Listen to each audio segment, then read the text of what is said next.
नमस्कार श्रोता मंडली। आज शुणा गल्प गदावरीश महापात्र नील मास्टराणी। कथाटी सीना 3टी गाँवर किंतु खबरटा 10-25 खंड गाँव जनाशुना। यही गाँवर कुआ राति पाहिले से गाँ आकाश में उड़े। आर गाँ चाड़े बसी किछि बाछ विचार न थाई सबुठारु आहार संग्रह करी आसे। सबु गाँव एकापरी डाके। ए गाँवर गाई गोठ से गाँवर पड़िया को चरिबाकू जाती। ए गाँवर बुला कुकुर खाद्य अन्वेषण करी अन्य 2-4 गाँव बुली आसती। किंतु एही कुआ कुकुर और गाई गोरू को से कथा केही किछि कहती नहीं। मात्र ए गाँवर लोक आर गाँ को गले से गाँ पार होई तृतीय गाँ दांडरे चलिले किंबा से गाँवर लोक ए गाँ को आसिले अथवा 3 गाँवर केही लोक एकाठी भेट हेले कहा मुहरु केते कथा बाहरे। किए कहे पाठर दोष, किए कहे समाजर दोष, किए बा कहे पाठर दोष नुहे कि समाजर दोष नुहे। दोषटा हेउछि नील मास्टराणीर।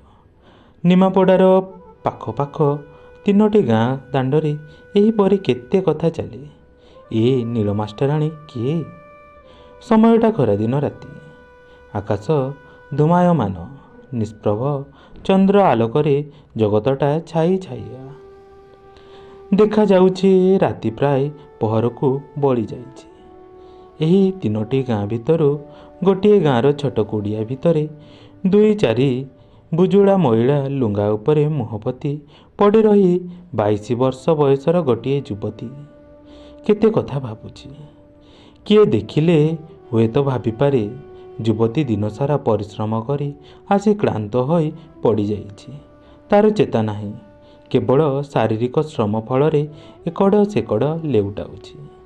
किंतु प्रकृतरे ताहा नुहे। तार जे क्लांति ताहा शारीरिक क्लांति नुहे, ताहा हेउछि मानसिक क्लांति। गत 3 वर्ष भितर से एपरि भाव मानसिक क्लांति भोग करी आसीछि जे तार अंतरात्मा सेथिरे दही होई जाउछि। से आखि बुझी पड़िछि सत, आखि की तार निद नाही। आखि बुझी मध्य से सबु देखि पारुछि। तार मुदा आखि भितरे गोटाए विराट संसार देखा जाउछि। किंतु से संसार संपूर्ण ध्वस्त विध्वस्त। सेही संसार रे रास्ता घाट नाही, कूलथल नाही, मुंड गुंजिबाकू भी स्थान नाही। से देखुछि 10-12 वर्ष तलर सबु दृश्य। मानस चक्षुरे ताहा केड़े सुंदर। देखुछि से गोटे ब्राह्मण परिवारर निरला कुटीर। सेही कुटीर भितरे 2टी संतान ओ तांकर पितृदेव माँ 2 वर्ष तलू चली जाइछन्ति। माँ चली जिबार दुख ताकू जेते बाधु नाही बाधुछि बापांकु। राति न पाहुणु उठी बापा गामुड पोखरी कूल थिबा ठाकुर मंदिर हता भितर को आंजुड़ाए सजफुल तोड़ी आनी चली जाउछन्ति बाहरको। आउ सेही पिला 2टी दांड पिंडारे बसी तांको अपेक्षा करी रहिछन्ति। बापा फेरी आसुछन्ति बेଳ पहर। घरे पुणी आनंदर कोलाहल पड़ी जाउछि। बापा सेमानंको क्षणे बुकु तले जाकी धरी सेमाने न जानिला परी आखिरु लुह पछी घर अड़ेई चुली जाली रोषेई सारी दियंक घरे पूजारे बसी पड़ुछन्ति। दियंक घरे पूजा करियाको बसी से ठाकुरंको केते जे कौन कहउछन्ति पिला माने किछि बुझी पारु नाहंती। युवती पुणी कड़ लेउटाउछि। आखि फिटेई देखुछि से घरे केही नाहंती। तापरे पुणी आखि बुझुछि। पुणी से देखुछि से अतीतर चित्र। सेही जेउ मातृहीन 2टी संतान से भितरे सानोटी हेउछि भाई। भौणी 8-10 वर्षर। भाई भौणी दुहे गाँ चाटशाड़ी को जाई पाठ पढ़ुछन्ति।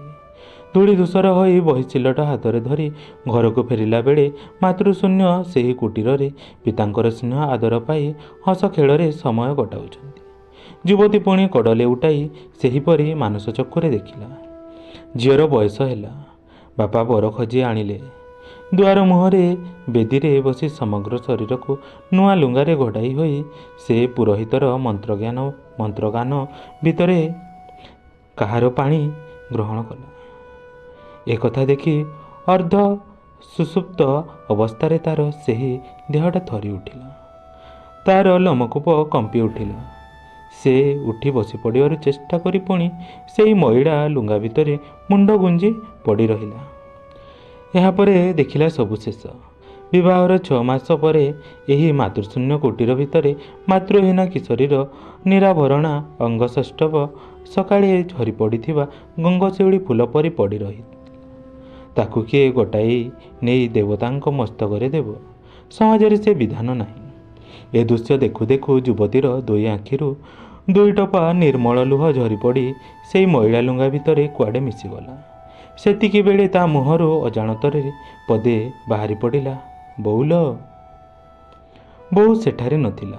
ସେ ତ ଚାଲି ଯାଇଥିଲା ବହୁଦିନ ତଳୁ। ବାପା ବି ଚାଲି ଯାଇଥିଲେ। ସେ ଦେଖିଲା ସେହି କୁଡ଼ିଆ ଭିତରେ ସେହି ନିରାଭରଣା ଝିଅଟିକୁ ବାପା ତାର ପାଠ ପଢ଼ାଇବାରେ ଲାଗିଛନ୍ତି।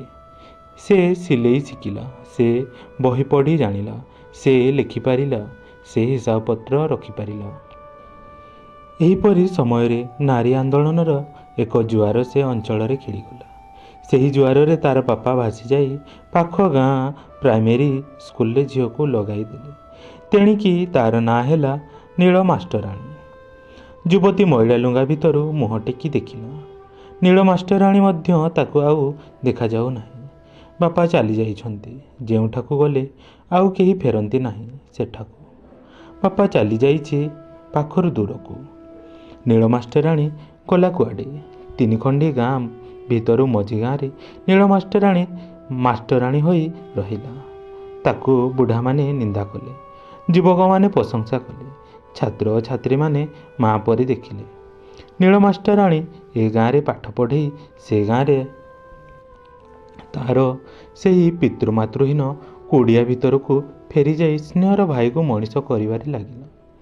ଯୁବତୀ ଛଟପଟ ହୋଇ ମୁହଁ ମାଡ଼ି ପଡ଼ି ଅତି ବିଚିତ୍ର ଦୃଶ୍ୟ ଦେଖିଲା। ଯେଉଁ ଗାଁରେ ନୀଳ ମାଷ୍ଟରାଣୀ ପିଲାଙ୍କୁ ପାଠ ପଢ଼ାଉଛି, ସେହି ଗାଁରେ କେତେ ଯୁବକ ଉଦ୍ୟମରେ ଗୋଟିଏ ଯାତ୍ରା ଦଳ ବାହାରିଲେ। ରାମଲୀଳା, କୃଷ୍ଣଲୀଳା ଓ ଭରତ ଲୀଳା ଏହିପରି କେତେ ଲୀଳା ଶିଖିଲେ। ସେହି ଲୀଳା ଭିତରେ ନୀଳ ମାଷ୍ଟରାଣୀର ଜୀବନ ଲୀଳା ଆରମ୍ଭ ହେଲା। ଭାରତ ଲୀଳାରେ ଯେ ଅର୍ଜୁନ ହେଲା, ସେ ହେଉଛି 2ଟି ଗାଁର ସେବାୟତ ମଦନ ସେଠୀ, ଯାହାର କି ତୃତୀୟ ଗାଁରେ ଘର। ମଦନା ଲାଖବିନ୍ଧା ଲୀଳାରେ ଅର୍ଜୁନ ହୋଇ ଯେତେବେଳେ ଦ୍ରୌପଦୀ ସ୍ୱୟଂବରରେ ମାଛ ଆଖିକୁ ସର ବିନ୍ଧିଲା, ସେହି ସର ଯାଇ ହୃଦୟ ଚକ୍ର ତଳେ ତଳେ ଅତି ଗୋପନରେ ନୀଳ ମାଷ୍ଟରାଣୀ ଆଖିରେ ବାଜିଲା। ମାନସ ଚକ୍ଷୁରେ ଏ ଦୃଶ୍ୟ ଦେଖି ସେହି ଯୁବତୀ ସେହିପରି ମୁହଁ ପୋତି ବଡ଼ ଛଟପଟ ହେଲା। ଦେଖିଲା ମଦନା ସେଠୀର ସର ନୀଳ ମାଷ୍ଟରାଣୀକି ଅନ୍ଧ କରିଦେଲା। ନୀଳ ମାଷ୍ଟରାଣୀ ଆଖି ଥାଇ ଅନ୍ଧ ହୋଇ ଦ୍ରୌପଦୀ ବେଶରେ ତାର ସଙ୍ଗେ ସଙ୍ଗେ ଚାଲିଗଲା। ସେହି ଶିକ୍ଷକତା ଗଲା, ତାର ଭାତୃସ୍ନେହ ଗଲା, ତାର ସମାଜ ବନ୍ଧନ ଗଲା। ସେ ଲୋକ ଅପବାଦକୁ ଡରିଲା ନାହିଁ, ସମାଜର ବନ୍ଧନକୁ ମାନିଲା ନାହିଁ, ଗାଁବାଲାଙ୍କ କଥା ଶୁଣିଲା ନାହିଁ। ନିଜର ପିତାମହଙ୍କ କୁଟୀର ଛାଡ଼ି ସମାଜର ସକଳ ମମତା ହରାଇ ଚାଲିଗଲା ମଦନା ସାଙ୍ଗରେ। ଓହ, କି ଦାରୁଣ ଦୃଶ୍ୟ! ମାସ 2ଟା ନୀଳ ମାଷ୍ଟରାଣୀ ମଦନା ଘରେ ବୋହୂ ହୋଇ ରହିଲା। ତାପରେ ଆସିଲା ଭୀଷଣ ପରିସ୍ଥିତି। ନାଟ ଆଖଡ଼ା ଭାଜିଗଲା। ଅର୍ଜୁନଙ୍କ ଲାଖବିନ୍ଧା ସରିଗଲା। ନୀଳ ମାଷ୍ଟରାଣୀର ଦ୍ରୌପଦୀ ବେଶ ଲୁଚିଗଲା। ମଦନା ଖାଇଲା ମଦ। ନୀଳ ମାଷ୍ଟରାଣୀ ମନା କଲା। ତାପରେ ଝଗଡ଼ା, ତାପରେ ଅଭାବ, ତାପରେ ଲୁଙ୍ଗା ବୁଜୁଳା କାନ୍ଧରେ ପକାଇ ନୀଳ ମାଷ୍ଟରାଣୀ ଚାଲିଲା ଧବଣୀ ବେଶରେ ପୋଖରୀ ତୁଠକୁ। ଲଜ୍ଜା ଅପମାନ ତା ମୁଣ୍ଡ ଉପରେ ଏତେ ଭାର ଦେଲା ଯେ ପିଠିରେ ମଇଳା ଲୁଙ୍ଗାର ଭାର ନଥାଇ ମଧ୍ୟ ସେ ସବୁବେଳେ ମୁଣ୍ଡ ପାତି ରହିଲା। ଯୁବତୀ ଏତିକିବେଳେ ମଇଳା ଲୁଙ୍ଗା ଭିତରୁ ମୁହଁ ଟେକି କାତର ଭାବରେ କାହାର ଆଶ୍ରୟ ନେବ ବିଚାରି ଉଠି ବସି ଦେଖେ ତ ସେ ହେଉଛି ସେହି ଅତୀତର ନୀଳ ମାଷ୍ଟରାଣୀ। ସେ ହେଉଛି ଆରଗାଁ ମାତୃହୀନ 2ଟି ଶିଶୁ ଭିତରୁ ଗୋଟିଏ, ଯେ କି ଖୁବ୍ ଦୂରରୁ ଚାଲିଯାଇଛି। ସେହି ପୂର୍ବର ନୀଳ ମାଷ୍ଟରାଣୀ ଓ ଏବର ନୀଳ ଧବଣୀ ମଇଳା ଲୁଙ୍ଗା ଭିତରେ ପଡ଼ି ରହି କ'ଣ ଭାବୁ ଭାବୁ ବେଳ ବୁଢ଼ୀ ରାତି ହେଲା। ରାତି 2 ପହରୁ ଗଡ଼ିଲା ବେଳେ ପଡ଼ିଶା ଘରେ ପାଟିତୁଣ୍ଡ ଶୁଭିଲା। ନୀଳ ଧବଣୀ ପାଗଳିନୀ ପରି ଦୁଆର ଫିଟାଇ ପଡ଼ିଶା ଘରେ ପଶି କହି ପକାଇଲା, ଯାହା ଆଣିଛ ଦିଅ ମୋତେ ଚାଖିବାକୁ। ମୋ ଭାଇର ପରା ଭୋଜିଘର। ମୁଁ ସେଠି ଥିଲେ ପରା ତୁମକୁ ଦେଇଥାନ୍ତି ଭୋଜି, ତୁମକୁ ଦେଇଥାନ୍ତି ଅଇଁଠା ଭାତ ତରକାରୀ। ମୋତେ ତୁମେ ଦେବ ନାହିଁ? ପଡ଼ିଶା ଘରର ବୋହୂ ମୁଣ୍ଡ ପୋତି ରହି ଭାବିଲେ। ନୀଳ ମାଷ୍ଟରାଣୀ ଆହୁରି ଧବଣୀ ହୋଇ ନାହିଁ। ସେଦିନ ଗଲା ଭାଇର ଭୋଜି ଘର କଥା ଭାବି ଭାବି ନୀଳ ମାଷ୍ଟରାଣୀ ତା ଆରଦିନ ତୋଟକୁ ଗଲା ନାହିଁ। ଭାଉଜର ବଉଳ ପାଟ ପଡ଼ିଶା ଘରର ବୋହୂ କାଚି କରି ଦେବାକୁ ଆଣିଥିଲା। ନୀଳ ମାଷ୍ଟରାଣୀ କାକୁତି ମିନତି ହୋଇ କହିଲା, ମୁଁ କାଚିଦେବି ଲୋ, କାଚିଦେବି। ମୋ ଭାଉଜର ବଉଳ ପାଟ ମୋତେ ଦିଅ, ମୁଁ ଧୋଇ ଆଣିବି। ସେଇଆ ହେଲା। ନୀଳ ମାଷ୍ଟରାଣୀ ବଉଳ ପାଟକୁ ଧୋଇ ଆଣି ଆଉ ପଡ଼ିଶା ଘରକୁ ଫେରିଲା ନାହିଁ। ତାଗିଦ ଆସିଲା ଆର ଗାଁରୁ। ବଉଳ ପାଟ ଫେରାଇଲେ ତେଣେ ସେ ଘରେ ଶୁଭ କାର୍ଯ୍ୟ ବଢ଼ିବ। କିନ୍ତୁ ଫେରାଇବ କିଏ? ତାହା ଯେ ନୀଳ ମାଷ୍ଟରାଣୀ ହାତରେ। ଶୁଣାଗଲା ନୀଳ ମାଷ୍ଟରାଣୀ କହୁଛି, ଭାଇ ନ ଆସିଲେ ଫେରାଇବ ନାହିଁ। ଭାଇ ଆସିବ ଧୋବା ଘରକୁ ନାନୀ ବୋଲି ସମ୍ବୋଧନ କରିବାକୁ। କଥାଟା ଅସମ୍ଭବ ହୋଇ ଉଠିଲା। 3 ଖଣ୍ଡ ଗାଁରେ, ଯେଉଁ ଗାଁରେ ନୀଳ ମାଷ୍ଟରାଣୀ ଜନ୍ମ ହୋଇଥିଲା, ଯେଉଁ ଗାଁରେ ସେ ମାଷ୍ଟରାଣୀ ହୋଇ ଓ ଶେଷରେ ଆଉ ଯେଉଁ ଗାଁରେ ଧବଣୀ ହୋଇ ସେ 2 ଗାଁର ମଇଳା ଲୁଙ୍ଗା ସଫା କଲା, ସବୁଆଡ଼େ ଚହଳ ପଡ଼ିଗଲା। ତେଣେ ଭାଇ ଘରେ ବସି ଭାବିଲା, ଯେ ଥିଲା ନାନୀ ତା ପାଖକୁ ଯିବି ନାହିଁ। ରାତି ହେଲା ପହରେ। ଯିବ କି ନାହିଁ ଭାବି ଭାବି ଭାଇ କେତେବେଳେ ଯେ ଆସି ଭଉଣୀ ପାଖେ ପହଞ୍ଚି ଯାଇଛି ସେ ସମୟ ଜ୍ଞାନ ତାର ନାହିଁ। ଡାକିଲା, ନାନୀ। ସେତିକିବେଳେ ଚଉତା ହୋଇଥିବା ବଉଳା ପାଟ ଖଣ୍ଡେ ହାତରେ ଧରି ଆଲୁଳାୟିତ କେଶା ବିବ୍ରତ ବଦନା ଅଶ୍ରୁମୁଖୀ ନୀଳ ମାଷ୍ଟରାଣୀ ଭାଇକୁ ଅନ୍ଧାରରେ ଜାକି ପକାଇ କହିଲା, ମୁଁ ଚାଲି ଆସିଲି ବୋଲି ତୁ ଚାଲି ଆସିଲୁ? ଲୋକେ ବୋଲିବେ କ'ଣ? ତୁ ମଧ୍ୟ କୂଳରେ କଳଙ୍କ ଲଗାଇଲୁ। ଫେରିଯା। ଭାଇ ଫେରିଯାଇ ଆନନ୍ଦ ମୁଖରିତ ତାର ସେହି କୁଡ଼ିଆ ଭିତରେ ଆଲୁଅର ଦେଖିଲା। କାହାର ଲୁହ ତା ହାତରେ ଲାଗିଛି, କାହାର ସ୍ନେହର ସ୍ପର୍ଶ ତାକୁ ବିଚଳିତ କରି ପକାଇଛି, କାହାର ଅନୁତାପ ତା ପ୍ରାଣକୁ ମନ୍ଥି ପକାଉଛି। ବଉଳ ପାଟ ଭାଇ ହାତରେ ଦେଖି ସମସ୍ତେ ହେଲେ ଅବାକ୍। ଏଇଠି ସରିଲା ଗଳ୍ପ ନୀଳ ମାଷ୍ଟରାଣୀ।